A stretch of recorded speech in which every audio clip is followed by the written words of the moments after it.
Welcome to you, Chris Dawes. Nice to be on the right end at the final siren. G'day, fellas. Yeah, it's sort of been a while between drinks at the D, so to get a win like we did, it was a huge result for us. You slotted 3 in a row in the last quarter and got to about 45 up. Could you have envisaged at that stage that the Bulldogs would get within 3 points? It sort of came from nowhere. Yeah, I suppose it did, and we try to prepare ourselves and expect them to keep coming at us as all good sides do.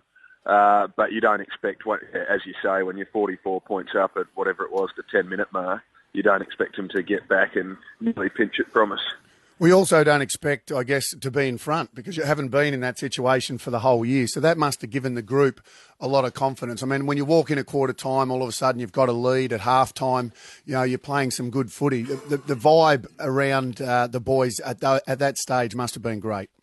Well, that's the thing, and it was a focus during the week and has been for the past couple, is we've needed to improve our start.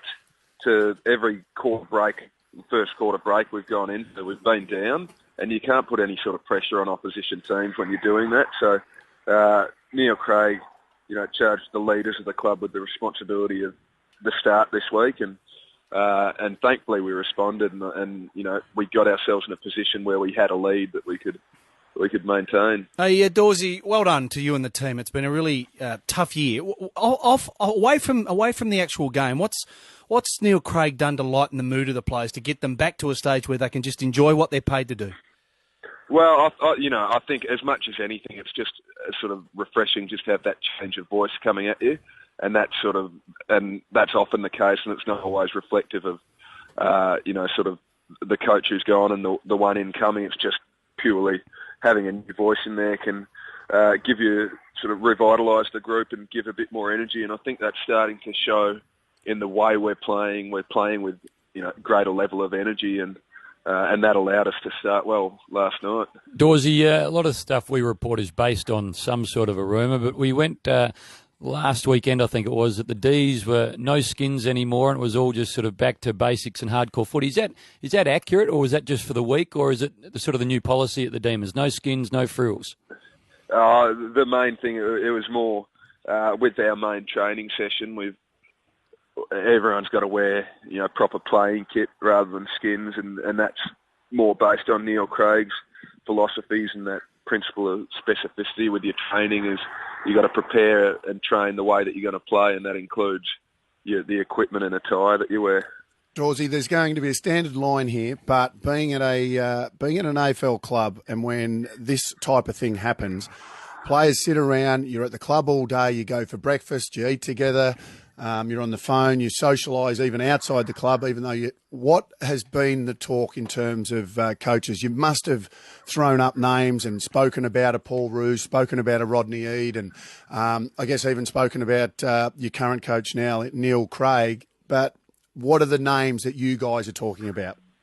The same guys that are in the media, or are there other names that players are throwing up? I think the thing with it is we want the best available coach, and we expect, not that this is a player's issue, and it's not our place really to be commenting. No, but you have a wish list. Well, the wish list is you get the best available, and whoever that may be. Obviously, Paul Roos' name's been thrown up, and it sounds like with him it's a matter of if he chooses to throw his hat back in the ring, but.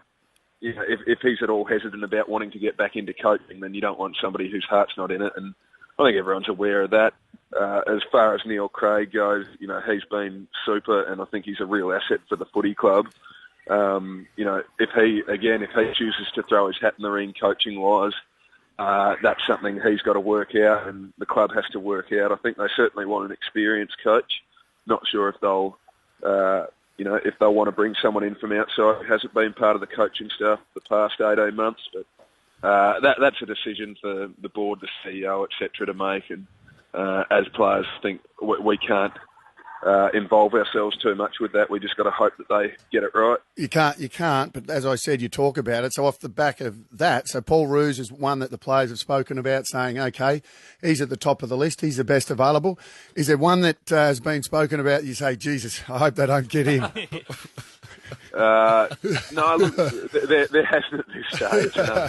And I think that's because all the names that the club has been linked to in the media are all big names, sort of experienced coaches, so none of them a player's going to say, oh, definitely don't want him.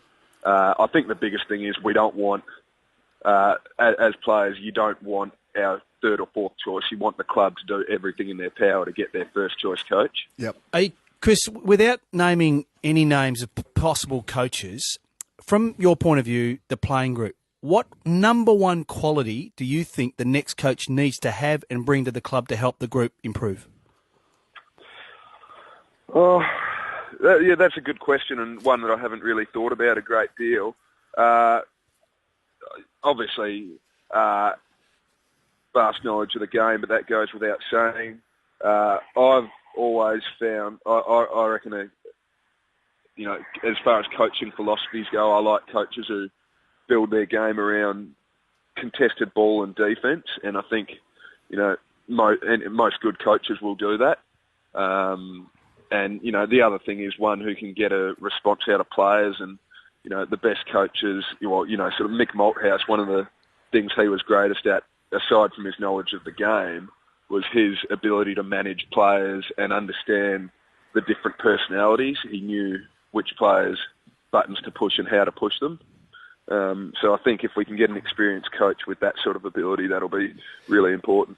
I don't think this is rocket science, Dawesy, but you look a better side with Jeremy Howe and Jack Watts in the forward line. I mean, Mark Neild was playing them off half-back and on a wing, but just with them inside the 50 with yourself, suddenly it looked dangerous.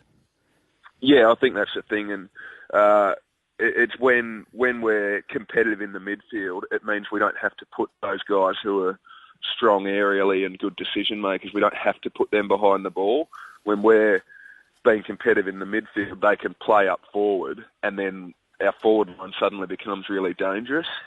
That's what it feels like. If we can win the inside 50 counts, then with the firepower we've got up in the forward line, and and even looking ahead, who we're likely to have in the next few seasons, when you sort of throw Watts and Howe with Mitch Clark, Jesse Hogan, they're all on their day, they're all A graders, or Jesse Hogan will be.